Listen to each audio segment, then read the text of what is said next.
வாய் விட்டு சூப்பர். சிரித்தால் நோய் விட்டு போகும் என்பது நம்மளுடைய தமிழனுடைய பழமொழி, அவை பழமொழி.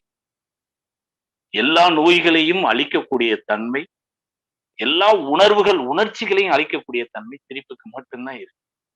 சிரிக்க மறந்தால் அவன் மனிதன் அல்ல. நம்ம மனுஷனா அந்த உலகத்துல வாழணும் அப்படின்னா தயவு செய்து சிரிக்கணும். மனசு விட்டு சிரிக்க முயற்சி செய்யணும். அது நம்மளுடைய பிரெயினுக்கு நல்லது. ஹார்மோன் ப்ராப்ளம் வராது. இன்க்யூரபிள் டிசீஸ் எதுவும் வராது. இருதய நோய்கள் வராது. மனநோய்கள் வராது. எல்லா உணர்வுகளையும் கோபம், கவலை, எரிச்சல், டென்ஷன், பயம், துக்கம், அழுகை எல்லா உணர்ச்சிகளையும் அழிக்கக்கூடிய நெருப்பு என்றால் அது சிரிப்பு.